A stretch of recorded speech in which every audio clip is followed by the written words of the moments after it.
Boa tarde. Hoje é 9 de julho, feriado no estado de São Paulo. Há 82 anos, os paulistas se revoltaram contra Getúlio Vargas, iniciando uma guerra civil.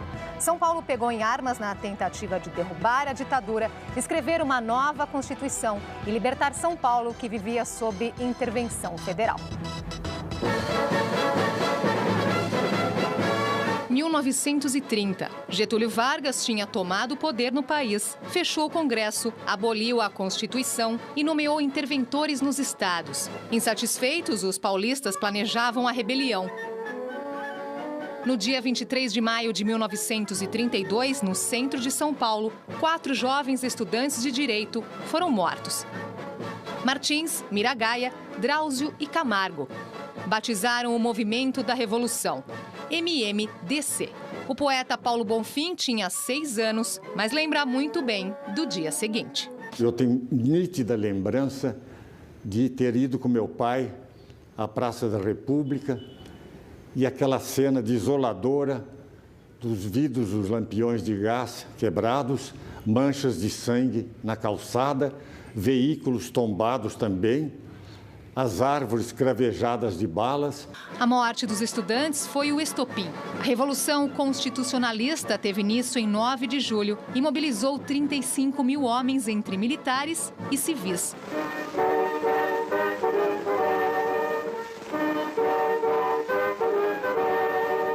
Em quase 3 meses de luta, fazendeiros, industriais e a classe média se uniram em um verdadeiro esforço de guerra. Com as forças constitucionalistas enfraquecidas, a Revolução termina no dia 2 de outubro. No campo de batalha, os paulistas perdem. 2 anos depois, em 1934, é assinada a nova Constituição Brasileira. Para falar sobre a Revolução de 32, recebemos o historiador Marco Antônio Villa e o também historiador professor da Unicamp, Leandro Carnal. Participe você também, mande as suas perguntas através do nosso portal de conteúdo, via Twitter e também pela nossa página no Facebook. Os endereços estão aí na sua tela. Boa tarde, muito obrigada pela presença hoje no feriado. Bom, para a gente entender essa história, é preciso voltar um pouquinho nos acontecimentos. Então, qual era a situação política em 1932? Bem, tem que lembrar que teve a Revolução de 30, em novembro, dia 3, Getúlio Vargas tomou posse como chefe do governo provisório, que não foi tão provisório assim, imaginava-se a convocação imediata de eleições. E por quê? Porque o governo de novembro de 30 fechou o Poder Legislativo, todas as câmaras municipais, todas as Assembleias Legislativas e o Congresso Nacional. Além disso, o governo provisório realizou intervenção no Poder Judiciário. 6 ministros do Supremo Tribunal Federal foram cassados pelo governo revolucionário, que se chamava governo ditatorial, sem nenhum problema de chamar o seu próprio governo de ditadura. E a convocação efetiva de novas eleições, elas não ocorriam, né? A Constituição de 1891 foi suspensa, o governo começou a governar através de decretos, portanto, nós vimos um período de arbítrio e tal. Imaginava-se que em 31 seria convocado a Assembleia Constituinte, isso não ocorreu. Havia uma tensão política muito grande. É bom lembrar que o governo federal também nomeou governadores interventores para todos os estados, excetuando Minas Gerais, né? Que nomearam os interventores todos os prefeitos. Portanto, você tem um processo ditatorial em curso. Aquelas promessas democratizadoras de 30 não tinham sido colocadas em prática em relação a uma nova Constituição e a convocação das eleições. E isso só vai ocorrer em 32. Então, a tensão foi aumentando, uma tensão política muito grande entre diversos setores. É bom lembrar que a Revolução de 32 não é contra em si Getúlio Vargas, é contra o regime ditatorial, personificado na figura do chefe do governo provisório, que é o senhor Getúlio Vargas tal. Agora, havia uma divisão política muito grande dentro do próprio governo federal, né? Os tenentistas não queriam convocação de novas eleições, que era uma fração civil e militar que queria um governo ditatorial, né? Havia setores no governo que queria a convocação das eleições e o Getúlio se equilibrava. E os setores regionais também, que desejavam em vários locais a convocação das eleições, né? Agora, qual a intenção dos paulistas, Leandro, com a Revolução de 32? Era, de fato, uma briga pela democracia ou havia outros interesses? Complementando o que o Marco disse antes já muito bem, nós devemos lembrar que o discurso de 32 é pela redemocratização, o que leva a crer, o que é bastante discutível, que antes de 30 houvesse democracia. Uma democracia que excluía a maioria absoluta da população, negava direito de voto à maioria da população. Bom, e São Paulo construiu a memória em torno de uma revolução constitucionalista. A chamada do vídeo chamava de guerra civil. Essa expressão quase nunca é usada em livro didático, porque guerra civil para brasileiro é o que fazem argentinos, colombianos e peruanos. Nós temos Revolução Farroupilha, Cabanagem, Balaiada, Sabinada, 32 em São Paulo, mas nunca guerra civil. Sempre são movimentos locais. É muito difícil o livro didático chamar de guerra civil. O fato de que a classe média e parte da elite paulista tenham aderido ao movimento de 32, apesar de já ter sido promulgado um novo Código Eleitoral e apesar de já ter sido convocado uma eleição para uma Constituição dias antes de 23 de maio, resulta no fato de que o operariado e os mais pobres já estavam parcialmente cooptados, ou seja, já tinham aderido ao projeto varguista de trabalhismo antes ainda da Revolução de 32. E por falar no operariado, Vila, qual foi a participação dos operários na Revolução? Isso é interessante lembrar, e quando eu estudei 32 e fiz o livro, pegando as fotos, eu trabalhei com um material muito rico para o pesquisador. O livro está aqui só para a gente mostrar o... É um material muito rico no Memorial 32, fica ali na rua Benjamin Constant, quarto andar, ali no prédio do Instituto Histórico, mantido por uma família tal. Lá tem um monte de jornais, revistas em excelente estado de conservação e material da época tal. E é interessante ver, se você mexer também na questão do operariado, a participação de operários nos batalhões. É bom lembrar que ficou uma coisa é a memória, outra coisa é o fato, um momento histórico e tal. Se, em certo momento, a memória de 32 ficou com setores até politicamente conservadores aqui em São Paulo, com um certo ranço ultraconservador, o movimento de 32 não foi em si conservador. Basta me lembrar, num país com a tradição autoritária brasileira, você colocar como eixo fundamental do movimento a reconstitucionalização, produto de uma Assembleia Nacional Constituinte. Num país com a tradição autoritária no Brasil, isso é muito raro tal. Agora, você tem uma participação num conjunto da sociedade, né?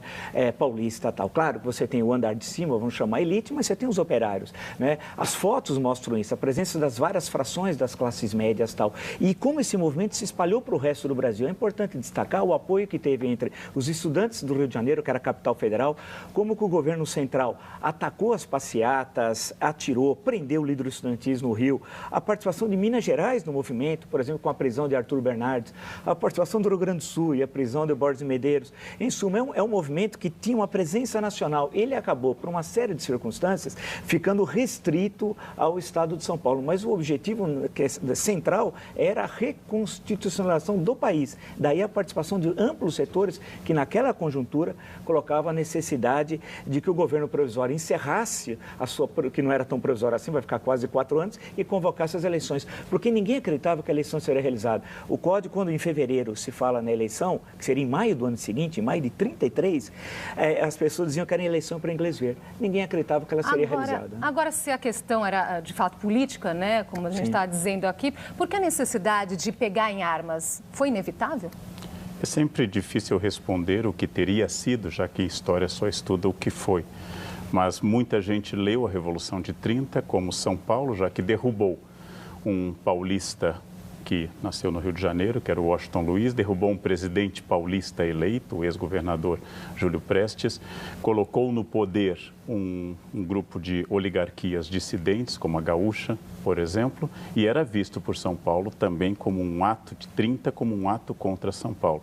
É curioso que o estado mais rico da nação e o mais populoso não faça presidentes há quase 100 anos, nascidos em São Paulo. É curioso como São Paulo se sentia eliminado do domínio central da política e, aliás, como continuou depois em vários sentidos. A Revolução também é um estado de comunhão de São Paulo, uma ideia construída, como se constrói em história também a questão do bandeirante, como um alargador de fronteiras, como um homem que era contrário aos tratados de fronteiras, como se tivesse qualquer noção de tratados de fronteira. Agora, homens no fronte e as mulheres, né? Qual que era o papel das mulheres? Qual foi o papel das mulheres? No próprio livro tem muitas fotos da participação das mulheres e no movimento, né? A questão dos voluntários, é bom lembrar que é uma improvisação absoluta, né? O conflito, né? Aqui no caso de São Paulo, você tem do outro lado o Exército Federal, organizado. Não muito bem organizado, porque os militares brasileiros, a prática era de golpe de Estado e não de guerra, já há bastante tempo, há vários decênios, né? Mas que se acaba cercando o Estado, né? E do outro lado, o Exército Constitucionalista, que é improvisado, parte da Força Pública, né? Que tinha tarefas de polícia e de exército, como outros exércitos estaduais durante a República Velha e tal, e parte são voluntários, né? Voluntários que não tinham a maior parte deles a mínima experiência. Um deles deixou provavelmente o melhor registro de 32, que é um grande escritor, que é Orígenes Lessa, que escreveu Não Há de Ser Nada, um livro escrito quase que no calor da hora. Ele foi preso e escreve esse livro. O Orígenes Lessa é pai de um célebre jornalista, Ivan Lessa, e numa coleção até que eu coordenei, esse livro ia sair até que a introdução do Ivan Lessa estava muito doente, acabou falecendo. E aí você vê quem são os voluntários. As pessoas foram lá e iam, treinavam 2, 3 dias com armas improvisadas e iam para a luta e tal. Então, na verdade, acabou tendo um conflito militar que no Brasil, muitas pessoas acabam desqualificando qualquer coisa. Morreu na Guerra Civil de 32, 3 vezes mais brasileiros do que os que morreram na Força Expedicionária Brasileira combatendo na Itália na Segunda Guerra Mundial. Portanto, nós estamos falando de um conflito, numa tradição triste do Brasil de resolver problemas políticos através das armas tal, que era uma tradição trágica brasileira. A República é um golpe militar. Depois da República, você teve Revolução Federalista, Revolta da Armada, isso ainda no século XIX. Só na década de 20 teve a Rebelião de 22, 5 de julho, a segunda, o 5 de julho, em São Paulo, em 1924, a cidade ficou quase 3 semanas tomada pelos tenentistas. Depois teve a Coluna Prestes, tivemos a Revolução de 30. Quer dizer, havia uma tradição de resolver os problemas através da força. E 30 anunciava, originalmente, resolver através da democracia. É bom lembrar que o Getúlio Vargas, na campanha eleitoral de 30, ele só fez 2 comícios. Nenhum em Porto Alegre, estado que ele governou, o Rio Grande do Sul. Onde foram os 2? Na Esplanada do Castelo, no Rio de Janeiro, e em São Paulo. O comício dele em São Paulo, até então, era o maior comício da história do Brasil. Isso para quebrar um pouco essa ideia de ser contra São Paulo no abstrato e tal. Tanto que o Paulo Nogueira Filho, num célebre livro, nas suas memórias, ele diz o queremismo, brincando, nasceu em 1930 com o comício que o Getúlio Vargas fez, mostrando que tinha apoio popular, porque é bom lembrar que uma bandeira de 30, dos revolucionários, que conta com o apoio do Partido Democrático, Aliança Liberal, não é que o livro didático resume. Rio Grande do Sul, mais Minas, mais Paraíba, contra São Paulo e o resto. Não. Na Aliança Liberal, você tem a presença do Partido Democrático com uma bandeira-chave. Qual é a bandeira? Voto secreto, eu quero uma revolução. E por falar em Porto Alegre, São Paulo contava com o apoio do Rio Grande do Sul, Leandro, e, no entanto, isso não aconteceu. Flores da Cunha foi chamado de traidor por muitos elementos aqui em São Paulo. As ambiguidades das relações de Flores da Cunha, as ambiguidades de Borges de Medeiros, que afinal havia sido chefe de Vargas nos seus inúmeros governos no Rio Grande do Sul, uma das tradições mais autoritárias do Brasil, que é a gaúcha e da Constituição gaúcha republicana, que é positivista, as ambiguidades entre a Revolução de Assis Brasil, do jogo com Borges de Medeiros, do jogo com todas essas elites, e o fato de que Getúlio também não estava no apogeu da popularidade no Rio Grande do Sul, porque muitos gaúchos entenderam que a Revolução seria pró-Rio Grande do Sul, e grande parte do esforço de Getúlio na compra de café é um esforço que favorece mais São Paulo do que a elite gaúcha, e o não envio das forças gaúchas em massa e apenas uma pequena parcela que Borges de Medeiros apoiou, ou do sul do Mato Grosso, é considerado pelos paulistas uma traição, né? E isto é um sentimento que eu acho que as pessoas lembram, talvez com saudade, que é o sentimento de você ter uma campanha defendida por muita gente, em que as pessoas trocam ouro por alianças de metal mais barato, que todos acreditam, que põem placas nas casas de ajuda à revolução, que a Politécnica ajuda, que todos os setores ajudam. Isso fica sendo uma memória de um momento político mais elevado, no meio de uma política atual tida como mais venal, mais banal ou mais corrupta. E por falar em ouro, né, nós trouxemos aqui algumas relíquias de família, né? Tem aqui os anéis que pertenceram às tias, né, da Ana Lu, que é a nossa pauteira. Essa outra medalhinha que eu encontrei em casa também, que pertenceu ao meu bisavô, né? Quer dizer, então ela estava contando aqui pra gente que as tias deram as alianças, né, em troca disso. Então, as pessoas atenderam a esse chamado, não foi? Atenderam, e porque era necessário também comprar armas, e foi complicado, porque o Porto de Santos foi cercado depois pelo governo, foi impossível chegar armas por via marítima e tal.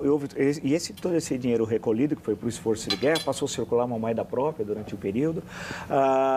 E isso acaba, o que sobrou, inclusive, foi feita uma contabilidade no final, depois de 2 de outubro, e o dinheiro que sobrou construir um prédio que é ali no centro da cidade. O prédio que nós estamos vendo aqui. É isso daqui. Bem no centro, você tem ali a rua direita, você vira, que inclusive nesse prédio, com as listras da bandeira de São Paulo, porque essas listras para representar as 13 listras, que é bom lembrar que em 32 as bandeiras, ora tem 13, ora 15, ora 17 listras. A unificação da bandeira paulista é a posterior e tal.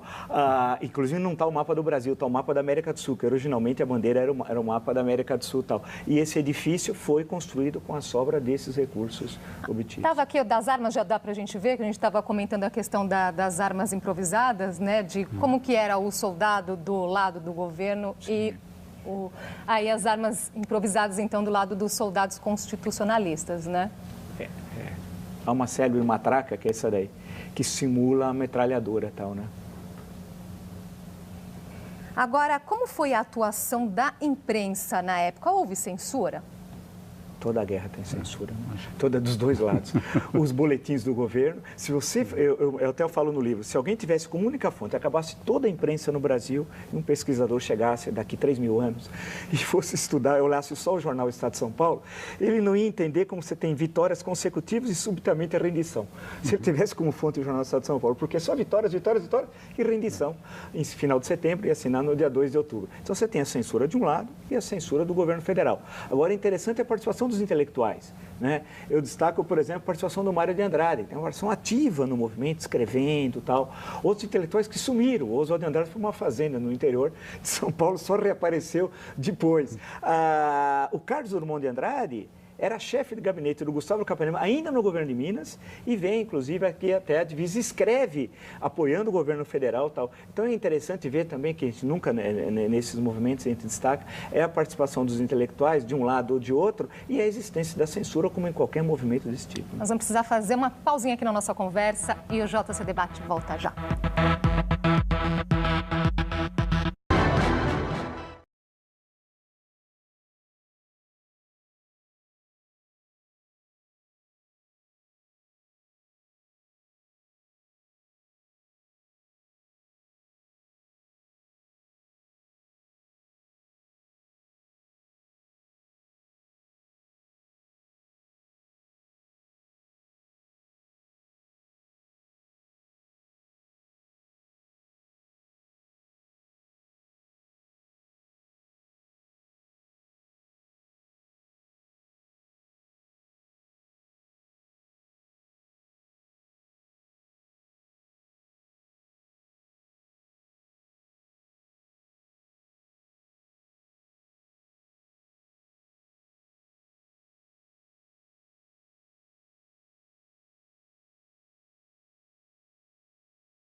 Já estamos de volta com o JC Debate. Hoje, 9 de julho, falamos sobre a Revolução de 32, que completa 82 anos. E para entender o quanto essa revolução marcou a história do nosso país, basta um passeio pela cidade de São Paulo com os olhos bem atentos.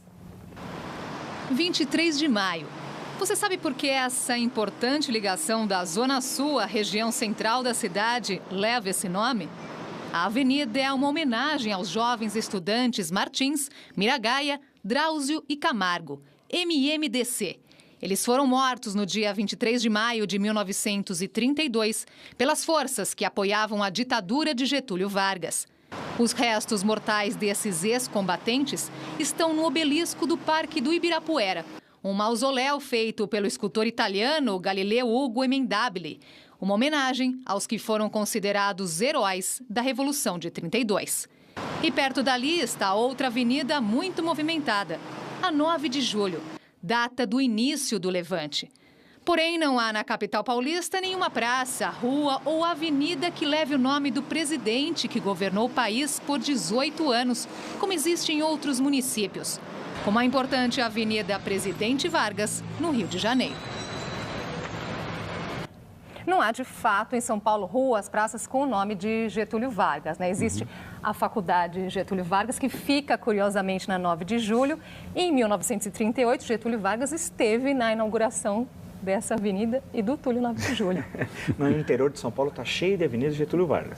Não há uma grande cidade do interior de São Paulo, por exemplo, São Carlos, tem lá uma enorme avenida Getúlio Vargas e tal. Então é interessante que muitas vezes dá essa ideia de um certo regionalismo paulista e tal. É bom lembrar que em outros, o número de avenidas aqui, Juscelino Kubitschek, posterior, né? Tancredo Neves, etc. Então, eu acho que é necessário sempre pontuar que o movimento não foi nesse sentido regional, São Paulo querendo se separar do Brasil, São Paulo contra o resto do Brasil, tal. Ao contrário, se é uma cidade cosmopolita, um estado cosmopolita, é justamente São Paulo, que na República Velha teve 2 governadores que não nasceram em São Paulo, Washington Luiz e Albuquerque Lins. Se ele tivesse nascido no Rio Grande do Sul, não podia, porque a Constituição Gaúcha, lembrado pelo canal, um dos seus artigos diz que só pode ser presidente do Rio Grande do Sul, que era a denominação de alguns estados, quem tivesse nascido no Rio Grande do Sul. Então, eu acho que é importante destacar que você tem uma formação muito plural aqui em São Paulo e que está presente em 32. Essa questão de ser um movimento que coloca a questão nacional com apoio nacional, mas que naquelas circunstâncias específicas, por uma série de razões que levaria muito tempo falar, acabou o movimento ficando isolado aqui em São Paulo. Mas era um movimento que tinha uma perspectiva nacional, né? Agora, para ilustrar um pouquinho mais na nossa conversa, nós separamos alguns cartazes, né, alguns que ficaram clássicos até na época para a gente comentar. Que é o chamado ao voluntariado, não é? Isso, perfeito. Isso mesmo. Essa é uma tradição desde a Primeira Guerra, né, de colocar uma pessoa chamando, tanto o cartaz americano quanto os ingleses e alemães, falando do dever, da sua memória, da sua honra e pensando o que você vai fazer sobre isso, um apelo à consciência. E um apelo que funcionou. Um apelo funcionou. Estes apelos funcionam muito, e especialmente apelos que envolvam valores como pátria, envolvam valores como família e assim por diante. Agora, Vila, aqui no seu livro, você comentou da existência de batalhões específicos, né? Sim. Eu separei até aqui a Legião Negra. A Legião Negra, né?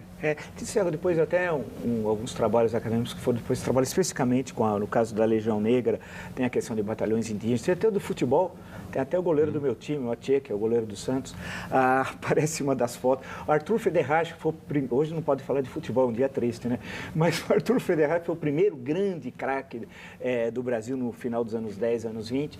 Ele participa de 32, nesse momento ele estava jogando no São Paulo da Floresta, não existia ainda o São Paulo, né? Então você tem esse corte, vamos dizer assim, social também e profissional da participação. Mas é tudo na base do improviso, né? Por isso que o livro do Origens Lessa mostra muito bem isso. Quer dizer, você tem voluntários que acabam fazendo uma luta improvisada, parte inclusive das perdas se deve a isso, deve ser destacado, contra um exército, com todos os problemas que tinha, mas contra um exército profissional. É bom lembrar, e eu cito no livro, e é o Gregório Bezerra, militante comunista, que participa como sargento do Exército Federal, relata nas suas memórias, que em 32 teve seca, uma grande seca que começa no final de 31.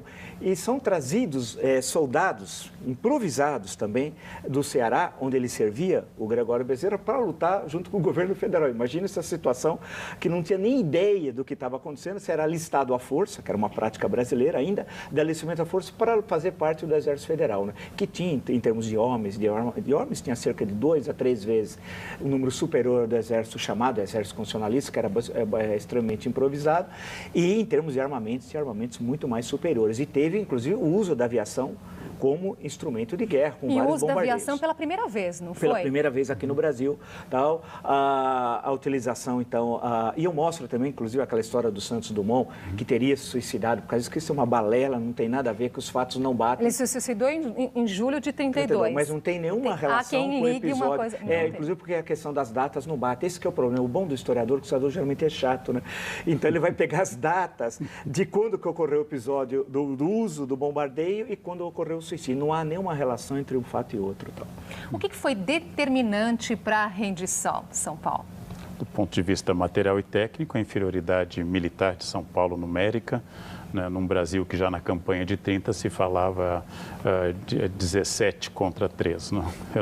Virou até música em 1930.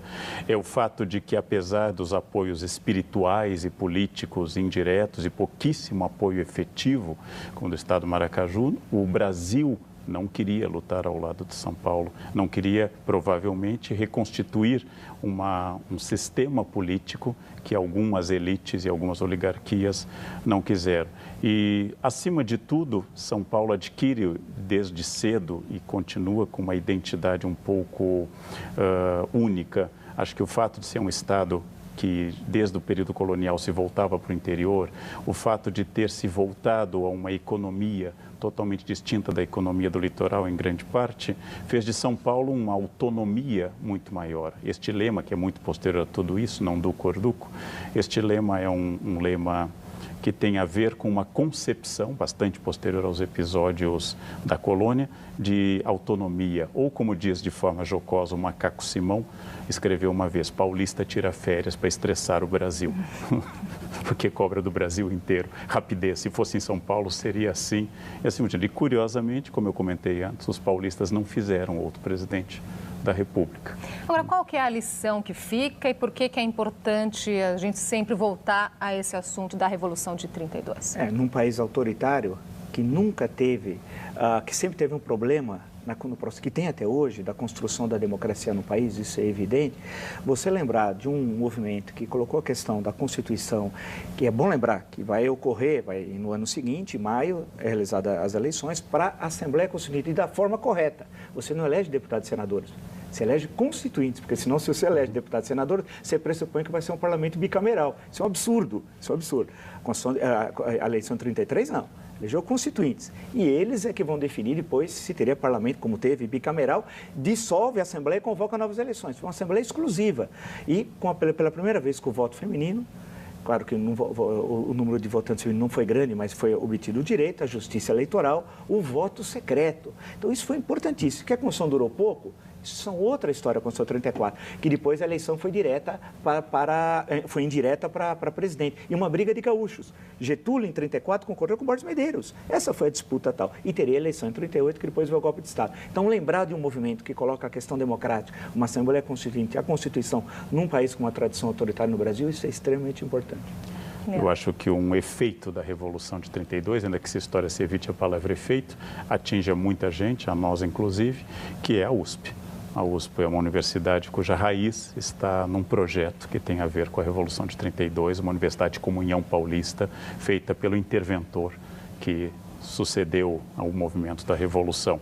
E, em vários sentidos, a memória criada por 32 é uma memória cultivada até hoje. E a nossa... Se os paulistas tivessem vencido a Revolução, a USP não teria saído assim... Ou pelo menos a Universidade do Distrito Federal, que era um projeto um pouco mais oposto, talvez tivesse tido mais força. A USP, com seu projeto francófono e de ligação com o modelo europeu francês de universidade, uma universidade que reuniu as faculdades, inclusive a mais antiga do Brasil, de Direito, que é São Francisco. Todas essas são pontos que tornaram São Paulo um momento especial. E, curiosamente, em vários sentidos, a política industrialista de Vargas favoreceu muito São Paulo, apesar de nem sempre haver essa percepção. Muito obrigada por todas essas informações, essa aula aqui de história. Até a próxima. Até a próxima. O JC Debate fica por aqui. Mais informações sobre o Brasil e o mundo você encontra no cemais.com.br/jornalismo. Voltamos amanhã, 13h30. Vamos falar sobre a biotecnologia e os mitos sobre alimentos. Uma ótima tarde para você. Até amanhã.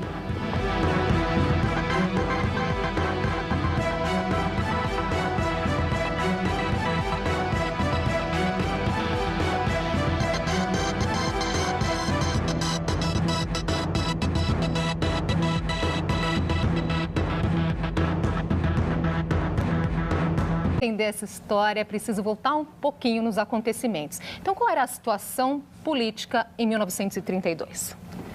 Bem, tem que lembrar que teve a Revolução de 30, em novembro, dia 3, Getúlio Vargas tomou posse como chefe do governo provisório, que não foi tão provisório assim, imaginava-se a convocação imediata de eleições. E por quê? Porque o governo de novembro de 30 fechou o Poder Legislativo, todas as câmaras municipais, todas as Assembleias Legislativas e o Congresso Nacional. Além disso, o governo provisório realizou intervenção no Poder Judiciário. 6 ministros do Supremo Tribunal Federal foram cassados pelo governo. Constitucionalistas enfraquecidas, a Revolução termina no dia 2 de outubro. No campo de batalha, os paulistas perdem. 2 anos depois, em 1934, é assinada a nova Constituição Brasileira. Para falar sobre a Revolução de 32, recebemos o historiador Marco Antônio Villa e o também historiador, professor da Unicamp, Leandro Carnal. Participe você também, mande as suas perguntas através do nosso portal de conteúdo, via Twitter e também pela nossa página no Facebook. Os endereços estão aí na sua tela. Boa tarde, muito obrigada pela presença hoje no feriado. Bom, para a gente entender.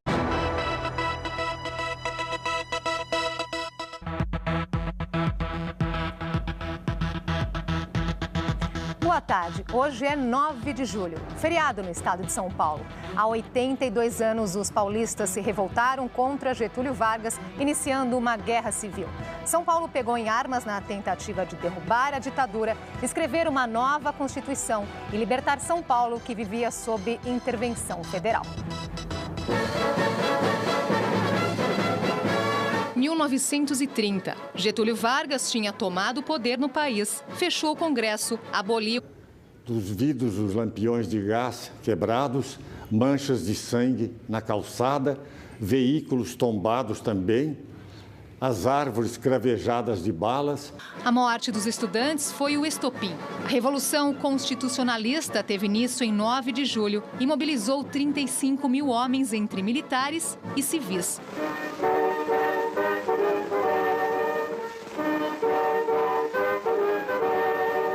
Em quase 3 meses de luta, fazendeiros, industriais e a classe média se uniram em um verdadeiro esforço de guerra. Com as forças, constituiu a Constituição e nomeou interventores nos estados. Insatisfeitos, os paulistas planejavam a rebelião.